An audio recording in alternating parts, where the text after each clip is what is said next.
Sebuah judul yang provokatif, dan apakah judul ini clickbait? Kita membahas strategi perang di Ukraina yang saat ini berubah lagi polanya.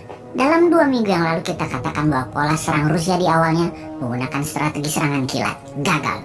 Kemudian berubah menjadi serangan bumi hangus arah Aleppo, Suriah, dengan menyerang dulu menggunakan roket ke target-target wilayah sasaran. Penduduk mengungsi.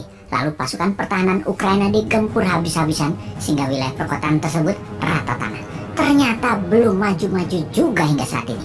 Sekarang memasuki awal minggu ke-7. Lain lagi yang dilakukan Rusia sejak minggu lalu. Kita juga mengatakan di awal perang bahwa serangan kilat di target kurang dari 7 hari Kiev lumpuh. Diimpikan tentara pembebasan Rusia tersebut akan diberikan lemparan mawar oleh warga Ukraina. Namun faktanya adalah perlawanan keras tentara Ukraina, perlawanan keras dari rakyat Ukraina dan NATO terus membantu dengan misionaris tentara swasta masuk ke Ukraina.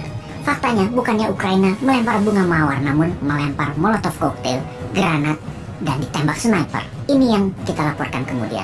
Rusia ubah strateginya untuk perang kota ke bumi hangus. Namun tersulit adalah melawan perang insurgensi yang dilakukan oleh pihak Ukraina. Hit and run selalu berpindah dan mereka mengembus, menyerang logistiknya Rusia. Rupanya strategi bumi hangus tidak juga membuat kota kedua terbesar Ukraina yaitu Kharkiv takluk.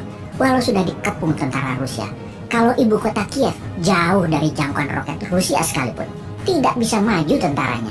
Kota pelabuhan Mariupol digempur hingga bumi hangus 90% wilayahnya, tetap tidak takluk juga. Dalam seminggu terakhir, Rusia menarik pasukannya di utara Kiev masuk kembali ke Belarusia, kemudian menarik pasukan kembali ke arah Donbas. Ada analisa lapangan dalam penarikan tentara Rusia di utara dan sisi barat laut Kiev, termasuk mundurnya dari kota Bucha, yaitu bukan mundur Rusianya, tapi memang kalah diserang counter attack tentara Ukraina. Berita dari Ukraina tentunya hal tersebut. Sementara dari pihak Rusia mengumumkan ditarik keluarnya karena target utama Rusia adalah hanya mengambil Donbas, di mana majunya pasukan Rusia mendekati Kiev adalah untuk menghalangi serangan Ukraina ke wilayah Donbas. Sekarang 80.000 tentara Rusia ada di sisi timur Ukraina dan sisi selatan. Wilayah utara, barat daya, barat laut Ukraina, tentara Rusia mundur perlahan. Atau kalah ya sebenarnya.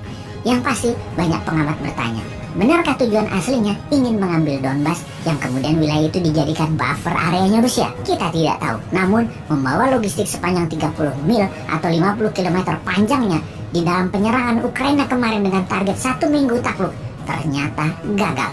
Benarkah Rusia gagal di Ukraina? Benarkah Rusia hanya mau ambil Donbas?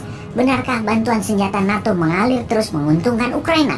Dan tentara Ukraina lebih siap secara mental terhadap perang dengan Rusia ini. Dengan mundurnya Rusia di utara Kiev, apakah berarti secara kemungkinan 70% Rusia gagal dalam penaklukan Ukraina ini? Yang kita pertanyakan berikutnya, di luar perang militer yaitu perang ekonomi counter attack Rusia ke NATO, seberapa efektif rubel backed by gold akan menjadi penantang dolar? Yang dapat dipastikan, pembelian rubel dalam pembayaran gas dan minyak Rusia terbukti efektif. Nilai mata uang rubel meningkat dalam 2 minggu terakhir ini.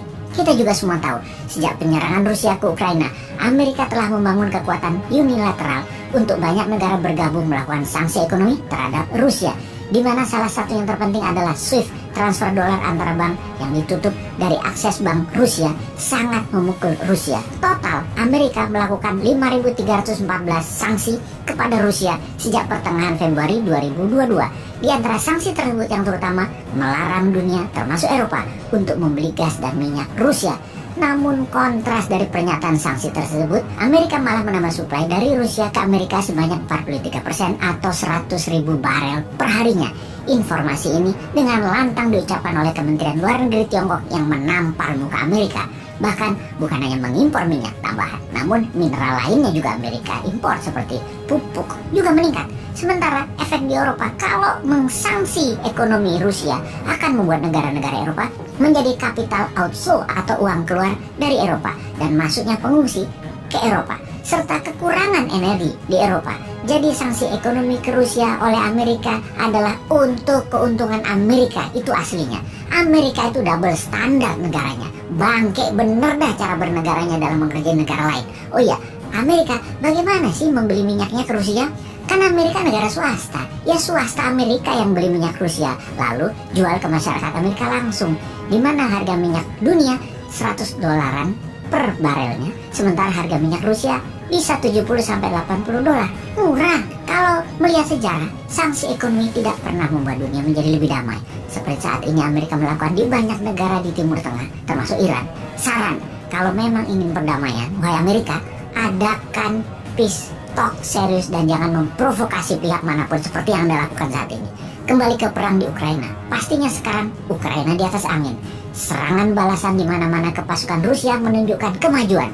Rusia geser ke Donbas di sisi tenggara dan sisi selatan Ukraina. Juga sekarang Zelensky tidak mau lagi mengadakan pertemuan dengan Rusia. Dia mengatakan akan terus mempertahankan seluruh wilayah Ukraina. Pede dia sekarang. Jadi panjang nih perang, namun dapat dipastikan semakin kesini semakin pasti tidak jadi perang dunia ketiganya.